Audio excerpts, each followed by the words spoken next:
दुष्संग से किसी का भी नाश हो सकता है, कोई भी हो, कोई भी हो।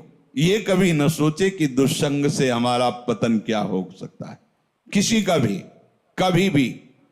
सोचो, जो भगवान के दर्शन कर रही हैं और भगवान जिनके झुककर चरण छूते हैं और जो भगवान को ऐसे हृदय से लगा लेती है और माथा चूमती है, माता कैकेयी, उनको यद्यपि वो तो लीला परिकर है, दुष्संग का वहां आरोप नहीं कर सकते, क्योंकि प्रभु की लीला का संपादन करने के लिए वो पूरा परिकर है, चाहे वो मंथरा जी हो चाहे कैकेयी, ये सब बंदनी है। सोचो, एक बार प्रभु को जिन्होंने देख लिया उसको हम दुष्संग कैसे कह सकते हैं। और उन्हीं प्रभु को मंथरा जी भी तो देख रही है, पर वो लीला पात्र हैं। पर वहां दर्शन कराया जाता है कि दुष्संग कितना प्रबल है। सुना आपने महाराज दशरथ क्या कर रहे हैं? कल सुबह कौशल्या पुत्र राम को राज्याभिषेक, चक्रवर्ती सम्राट का युवराज पद, कैकेयी जी ने कहा। ये सुनकर के तो ऐसा लगता है कि आज तो जो मांगे मैं दे दूं तेरे को, मेरा राम राजा बनेगा, इससे बढ़कर और क्या बात हो सकती। अभी समझी नहीं आप? अगर भरत राजा बनते और ये बात तुम कहती तो समझ में आती मेरी मंथरा ने। जब राम राजा बनेंगे तो दासी से ज्यादा तुम्हारी योग्यता नहीं रहेगी, क्योंकि कौशल्या उनकी मां है, वो महारानी के पद पर विराजमान हो। वो आपको पता है महाराज राम को कितना प्यार करते हैं, उन्हीं के संबंध से कौशल्या जी वैसे ही प्रधान हैं। मुझे तो लगता है कि भरत को जेल में रखा जाएगा और आपको दासी बना के रखा जाएगा। उनका घर फोरी, अगर जबान से एक भी शब्द निकला तो तेरी जबान काट देंगी।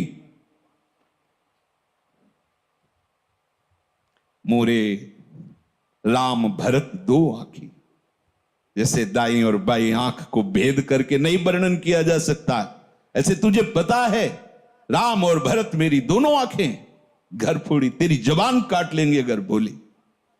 चुप हो गए। फिर बोली, को नृप होए हमें कहानी, चेरी छोड़ी न होई बरानी। कोई भी राजा हो, मुझे क्या, वो तो मैं तुम्हारे हित की बात कहती हूं, मुझे तो दासी ही रहना है। पर ये तुम नहीं जान पा रहे हो, तुम बहुत भोली हो। उधर में जाके सब पता लगा के आए हूं क्या षड्यंत्र रचा जा रहा है। ठीक है, तुम जबान काट लोगे, लेकिन मैं बोलने से नहीं रुकूंगी, जो हो रहा है मैं तुम्हें बताऊंगी। देखा इतना प्यार, तो क्या बस बात मेरी मान लो, अगर टल गई ये बात तो फिर जीवन भर पछताओगे। सुबह राज्याभिषेक का समय है, कोप भवन में जाओ। महाराज ने वरदान देने की बात आपको कही थी, आप वरदान मांग लेना, मान लो मेरी बात। चढ़ने लगी बात और उठकर चली गई कोप भवन में। जब महाराज को पता चला, महाराज आए, तुम्हें कोप भवन में आने की क्या आवश्यकता थी? तुम तो केवल सूचना दे देती, क्या मांग है तुम्हारी? ऐसे बलवान थे महाराज दशरथ कि देवराज इंद्र सहायता के लिए बुलाते थे जब असुरों से संग्राम होता, और भगवान के पिता बनने का सौभाग्य मिला। सब बल ऐश्वर्य संपन्न महात्मा थे महाराज दशरथ जी।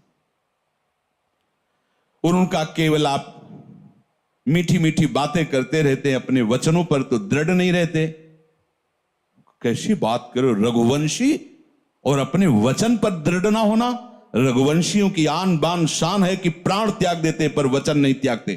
क्या है उनका? आपने कहा था 2 वरदान, तो हंस दिए। उनका 2 क्या, 2 की जगह 4 मांग लो, क्या चाहिए तुम्हें? उनका सुना है सुबह राम का राज्याभिषेक होगा। हां, महामंगल, भगवान शिव की कृपा से ये अद्भुत सुख प्राप्त होने जा रहा है अयोध्यावासियों को, राम राजा बनेंगे। उनका हां, तो यही तो बात मैं कह रही हूं, राम का 14 वर्ष का वनवास और भरत का राज सिंहासन पर। और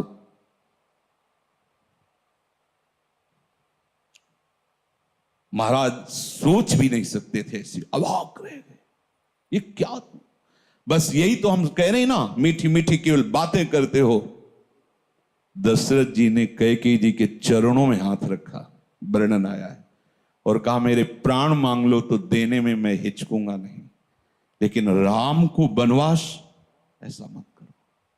सुबह होते ही मैं भरत को बुला करके राजगद्दी दूंगा, आप कहोगी तो मैं राम और कौशल्या के साथ एकदम एकांत हो जाऊंगा, पर मेरे राम को वनवास। बस हम यही तो कह रहे थे कि मीठी मीठी केवल बातें। आप एक तरह से मूर्छित हो गए महाराज। क्या हुआ देखो, कितना आनंद मंगल होने वाला था, कैसा कुशंग ने स्वयं कैकेयी जी को भी वैधव्य सहना पड़ा। और जो नेत्रों का परम लाभ है, 14 वर्ष तक उस लाभ से वंचित रहे प्रभु से। दुष्संग हरि गुरु से ऐसे क्षण में अलग कर सकता है। बहुत जैसे सत्संग में सामर्थ्य है कि लौ मात्र का सत्संग स्वर्ग और भोग मोक्ष आदि का त्यागी बना सकता है, तो ऐसे कुसंग भी कम नहीं है। अगर वो सही कुसंग मिल जाए तो परम पद से भी भ्रष्ट करने का वो मार्ग रच सकता है। इसलिए कह रहे कि दुस्संगः सर्वथैव त्याज्यः।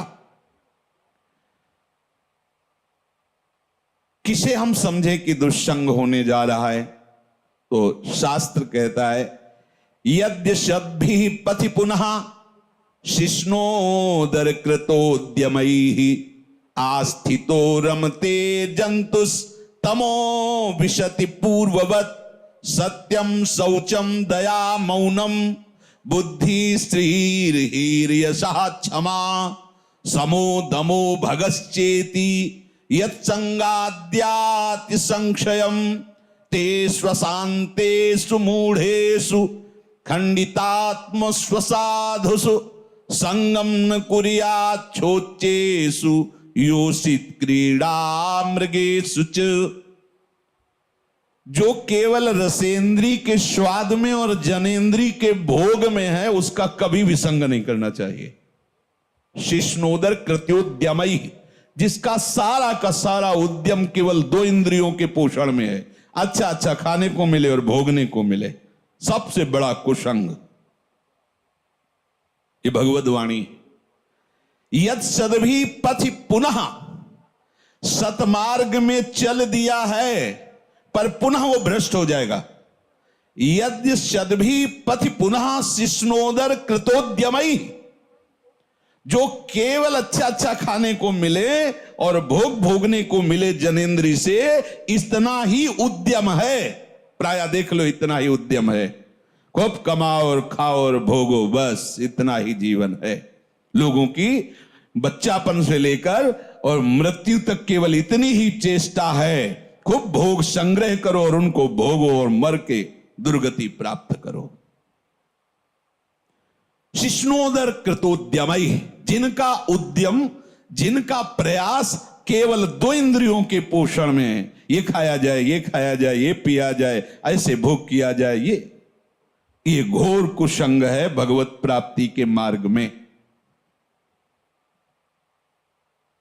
जो भगवत मार्ग में आगे बढ़ना चाहता है, संगम मिथुन व्रतिनाम मुमुक्षु सर्वात्मनान विसृजेत बहिरिंद्रियाणि एकश्चरन् रहश्चित्तमनंत से युंजीत तद वृत्तिषु साधुश्चेत प्रसंगः।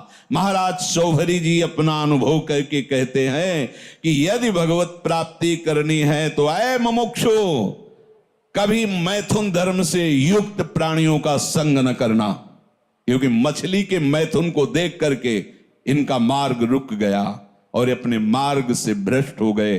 50 ब्याह मानधाता की राजकुमारियों से किया।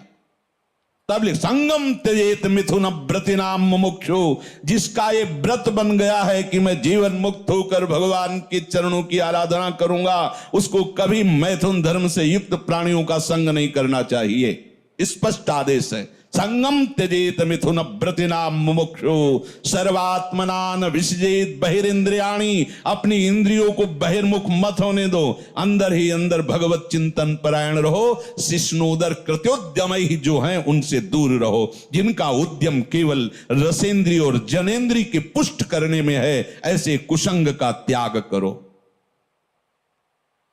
जो नीच पुरुषों का संग कर लेता है, बड़ा रंग चढ़ता है। अजामिल सात्विक भाव वाला है, उत्तम कुल से है और अपने धर्म का आचरण करने वाला है, और आज भी वो यज्ञ के लिए ही समिधा लेने जा रहा है।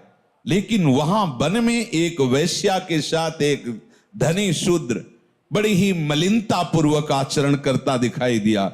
बस उस हाव भाव और उस चेष्टा को देख करके ये धर्म का त्याग करके और उसी वैश्या में ऐसे आसक्त हुए, केवल भगवान नारायण नाम के प्रभाव से बच गए, नहीं तो ऐसी दुर्गति होती।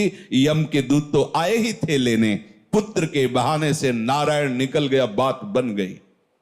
एक दृश्य ने अजामिल को धर्म से युक्त निष्ठा वाले को परास्त करके घोर निंदनीय विषयों में फंसा दिया। एक दृश्य ने मछली की मैथुन क्रीड़ा ने महाराज सौभरी को फंसा दिया। ऐसा न समझे कि आप के ऊपर कुसंग का प्रभाव नहीं पड़ेगा। हम देखते हैं एक चेष्टा ने वेश मंत्र मर्यादा सबका त्याग करवा दिया। कुसंग बहुत जोरदार है। अगर सत्संग जोरदार है तो कुसंग भी जोरदार है।